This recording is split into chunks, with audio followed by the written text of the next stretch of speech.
Hi everyone, Coach Alexa here.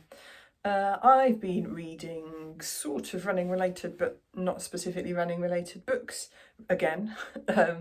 And this one, again, I guess because it's an occupational hazard, I have started reading it, or I've read it with a running coaching hat on and a sports massage hat on and a general sort of health and well-being hat on.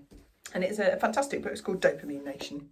And it's about all of the stuff that is stuffed into modern life that gets that dopamine response firing in our brains and makes us kind of pleasure seekers.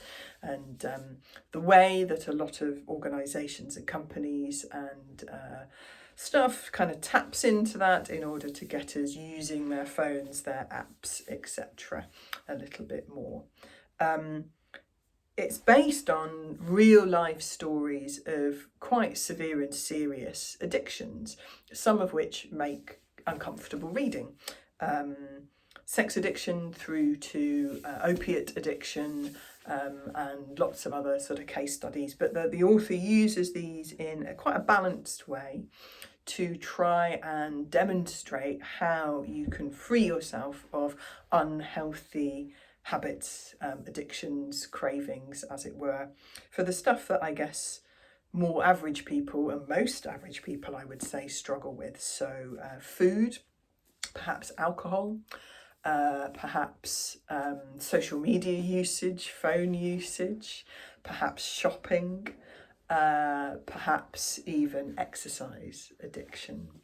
So the things that the buttons we keep trying to press to get us to feel a bit better, to get that hit of dopamine. It doesn't have to be, although the end of the scale is obviously quite serious addictions that require treatment.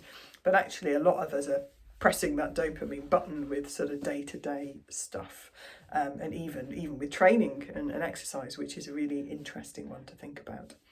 So it also got me thinking about that exercise addiction side of things through that lens.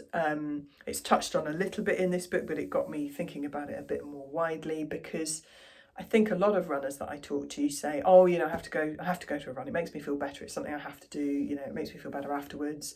And for some people, if it's one of the only things they've got in their life that gives them that mood boost, that gives them that feel good sort of shot afterwards, that can sometimes be a bit of a dangerous thing, because we're going for that again and again. Or also you can see it in perhaps looking into more, super long distance kind of running communities, where causing ourselves that pain of really long sort of or tough or fast events gives us that big high, that post-pain high afterwards, and we go chasing that.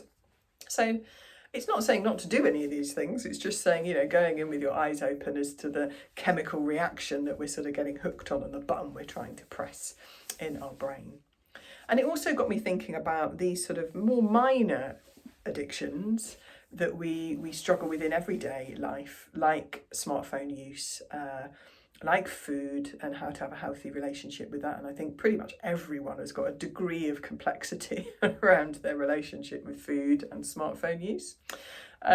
So again, some useful advice in this book about how to rebalance those relationships in a way that doesn't mean ditching it completely, because obviously with food, and to a less serious but probably equally as pertinent distinction with smartphones, you can't ditch them completely, can you? So worth a read. Dopamine Nation, really interesting book from a mindset point of view, from a training point of view, and also from the point of view of how much smartphone use can get in the way of genuinely more useful activities like resting and recovering properly from your training, or maybe getting a strength session in. Who knows?